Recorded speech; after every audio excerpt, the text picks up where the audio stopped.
The Elves and the Shoemaker. Retold by Freya Littledale. Pictures by Brinton Turkle. This version was published in 1975. There was once a good shoemaker who became very poor. At last he had only one piece of leather to make one pair of shoes.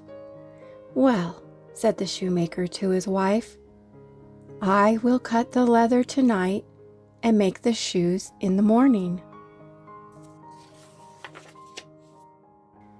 The next morning he went to his table, and he couldn't believe what he saw.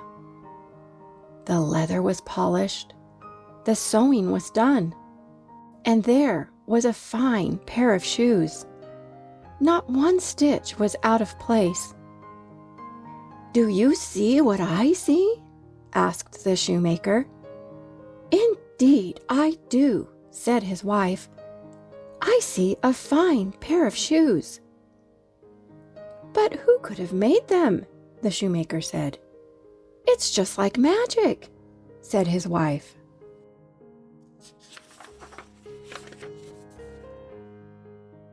At that very moment, a man came in with a top hat and a cane. "Those shoes look right for me," said the man. And so they were. They were right from heel to toe. "How much do they cost?" "1 gold coin," said the shoemaker. "I'll give you 2, said the man. And he went on his way with a smile on his face and the new shoes on his feet. "Well, well," said the shoemaker. "Now I can buy leather for 2 pairs of shoes." And he cut the leather that night so he could make the shoes in the morning. The next morning, the shoemaker woke up, and he found 2 pairs of ladies' shoes. They were shining in the sunlight. "Who is making these shoes?" said the shoemaker. "They are the best shoes in the world."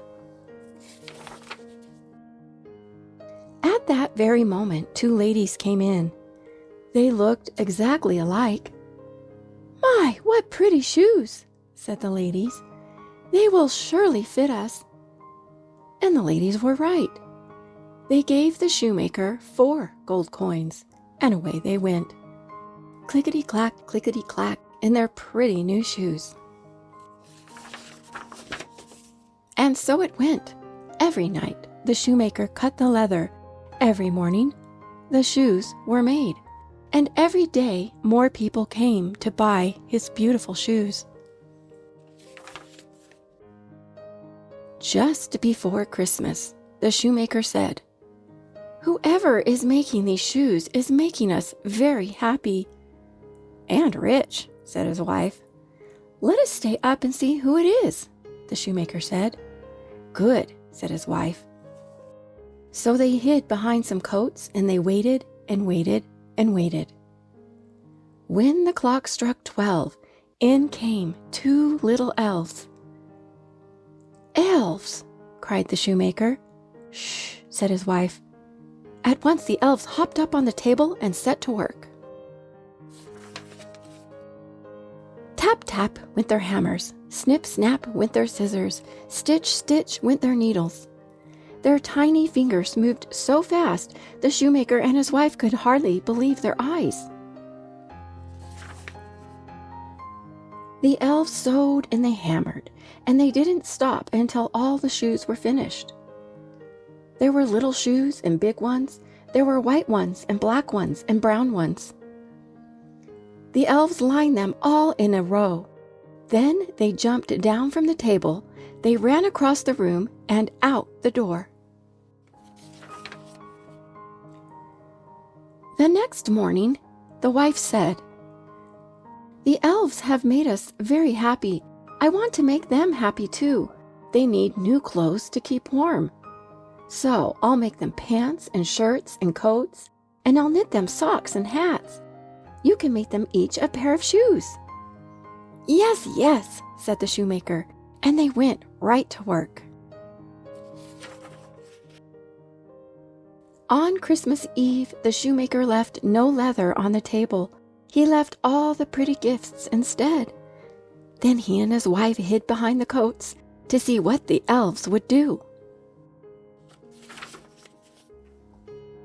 When the clock struck 12, in came the elves, ready to set to work. But when they looked at the table and saw the fine clothes, they laughed and clapped their hands. "How happy they are," said the shoemaker's wife. "Shh," said her husband. The elves put on the clothes, looked in the mirror, and began to sing.